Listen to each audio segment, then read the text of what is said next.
이제부터 소개할 내용은 지난 2025년 5월 21일 미국 상원에서 진행된 코로나 백신 부작용에 관한 청문회에 증인으로 출두하여 자신이 맞은 백신의 부작용에 대해 증언하는 미국 의사의 발언 내용입니다. 여러분도 이에 발언을 잘 들어보시면 백신 옹호 또는 만능주의자들의 주장과 달리 제약회사와 공중보건 관료들이 얼마나 많은 내용을 숨기고 거짓말을 해왔는지 아시게 될 것입니다. 다음 증인은 로버트 설리번 박사입니다. 설리번 박사는 메릴랜드주에서 20년 이상 활동한 마취 전문의 자격을 가진 의사입니다. 오늘 그는 자신의 코로나19 백신 접종 후 발생한 부작용에 대해 증언하기 위해 이 자리에 나왔습니다. 설리번 박사님. 감사합니다. 상원 의원님들, 제 이야기는 앞서 말한 사람들처럼 그렇게 심각하지는 않습니다. 제가 첫 번째 코로나 mRNA 접종을 받았던 그달에 저는 월스트리트 저널에서 공중 서커스 기술 에리얼 서커스 아치를 발휘하기 위해서는 무슨 운동을 해야 하는가라는 칼럼에 소개될 정도로 건강했고 활력이 넘쳤습니다. 그러나 두 번째 접종을 맞고 불과 3주 후 저는 계단을 한층도 오르지 못하게 되었습니다. 숨이 차서 오를 수 없었습니다. 저는 아주 간단한 일들조차 할 수 없을 만큼 숨이 찼습니다. 걷기 서있기 심지어 말하기조차. 그리고 저는 지속적인 흉부 압박감을 느꼈습니다. 또한 부정맥과 압도적인 피로에 시달렸습니다. 그 고통은 너무 심해서 말로 표현할 수 없을 정도였습니다. 마치 제 몸이 무너지고 있는 것 같았습니다. 이런 증상은 우측 심부전라이트 하트 FAI로 인한 증세 때문에 나타나는 현상입니다.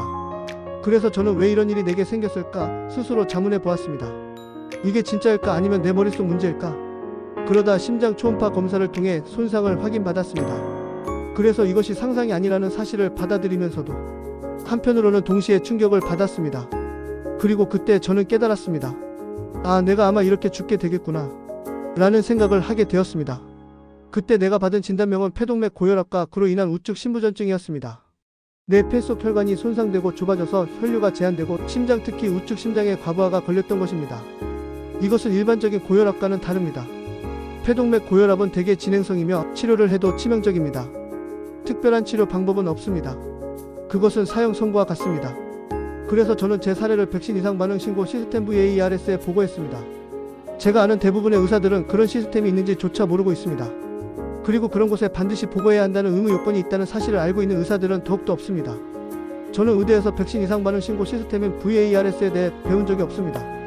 지금도 배우지 않는다고 들었습니다. 그랬더니 마침내 VAERS에서 제 의료 기록을 모아갔습니다.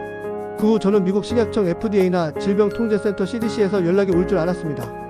그러나 그런 일은 결코 일어나지 않았습니다. 저는 시스템을 믿었습니다. 저는 그들이 나에게 무언가 연락해 줄 것이라 믿었습니다. 그러나 그렇지 않았을 때 저는 그 불신감을 근거로 브리티시 메디컬 저널과 협력하여 VAERS 시스템의 문제점에 관한 보고서를 만들었습니다. 이를 통해 제가 배운 점은 소름 끼치도록 무서운 것이었습니다. 만약 여러분이 이런 피해를 입는다면 여러분 스스로 감당해야 합니다. 그래서 저는 저 혼자 이런 상황에 적응해야만 했습니다. 어쩌면 제가 시도한 몇 가지 새로운 치료법이 도움이 되었을지도 모릅니다. 겉으로 보기에 저는 괜찮아 보일 정도로 회복되었으니까요. 저는 다시 달리기를 시작했고 심지어 공중 서커스 기술도 다시 하고 있습니다. 이것은 저에게 기쁨을 주지만 동시에 불안을 안겨주고 있습니다. 왜냐하면 저는 폐 기능의 절반을 잃었기 때문입니다. 제가 이 정도 손상을 안고도 노력하여 이렇게까지 정상적으로 보일 수 있게 회복되었지만 저 말고 다른 사람들은 그로 인해 고통받으며 그 어떤 목소리도 내지 못하고 고생하고 있는 사람들이 얼마나 많이 있을지 걱정이 됩니다. 제 병의 원인을 조사하면서 저는 조지타운 대학의 한 연구자를 찾아냈습니다. 그 사람은 백신이 도입된 바로 그달에 제가 겪었던 그 문제를 구체적으로 예측했었던 사람입니다. 그는 스파이크 단백질에 노출되면 그것이 바이러스에서 오든 백신 접종에서 오든 폐와 태반의 혈관에 손상을 줄 수 있다고 경고했습니다. 사스 바이러스의 스파이크 단백질 역시 동물들에서 혈관 손상을 일으켰습니다. 그 후 저는 많은 코로나19 입원 환자들이 폐동맥 고혈압을 겪는다는 사실을 알게 되었습니다. 실제 코로나19로 사망한 환자들의 부검에서도 저와 같은 종류의 폐혈관 손상이 나타났습니다. 또한 지속적인 호흡곤란을 겪는 롱코비드 환자들도 같은 소견을 보였습니다. 제 경우와 마찬가지로 그들의 증상이 결국 나아지지만 손상은 여전히 남아있게 됩니다. 우리는 이제 코로나19 바이러스의 스파이크 단백질이 폐, 심장, 뇌를 손상시킬 수 있다는 사실을 알게 되었습니다. 그리고 동물 연구에서도 같은 결과가 나왔습니다. 스파이크 단백질은 독성이 있으며 이는 부정할 수 없는 사실입니다. 이런 내용을 듣는 것이 여러분을 불편하게 만들 수 있다는 점을 잘 알고 있습니다.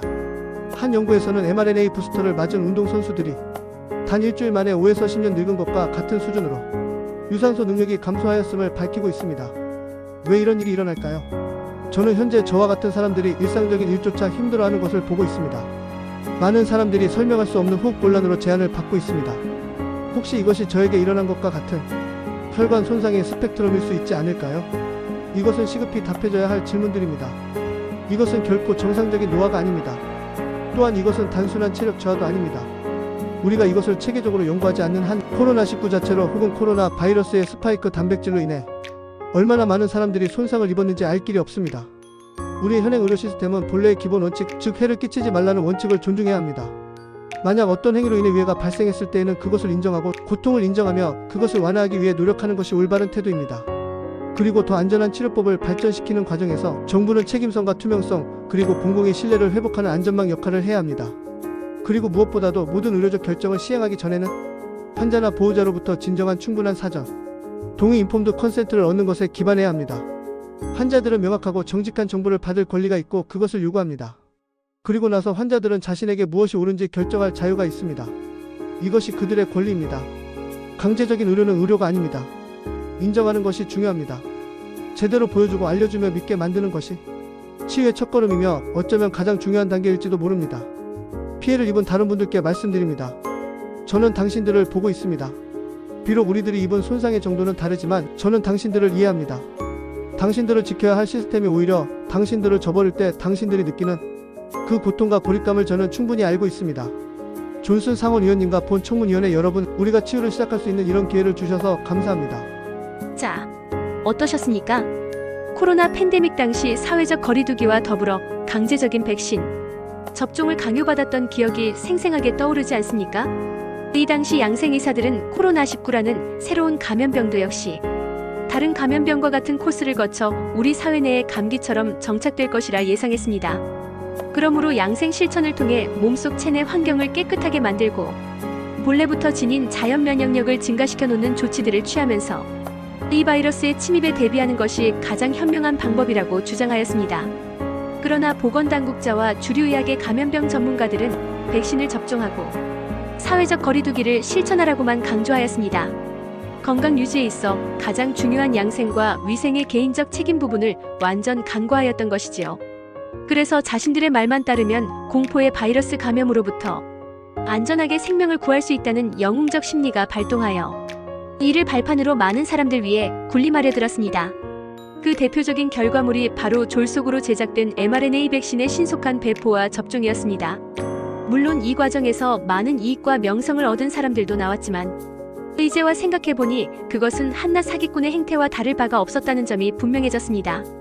다시 한번 강조하지만 개인적 양생은 코로나 바이러스와 같은 새로운 병원균이나 독소가 체내로 침투하는 것을 막고 설령 그들이 몸속으로 들어온다고 해도 자체적인 정화력에 의해 이를 몰아내어 자연적으로 면역력을 얻는 것에 초점을 두고 있습니다.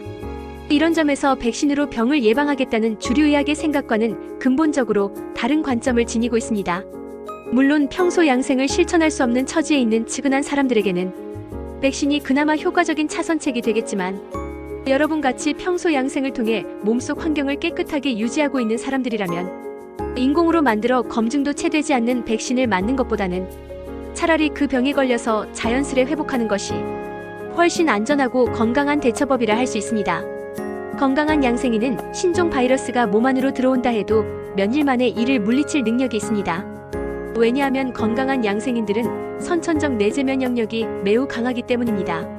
따라서 이런 사태를 계기로 많은 사람들이 면역력을 기르는 중요한 방법이 비싼 보약을 먹는 것이 아니라 양생법의 실천이란 사실을 깨닫고 평소에 자신의 몸속 환경을 어지럽히는 행동을 자제하고 자연이 우리에게 준 선천적 내재 면역력이란 무기를 최대로 증대시키는 일에 매진하시길 바랍니다.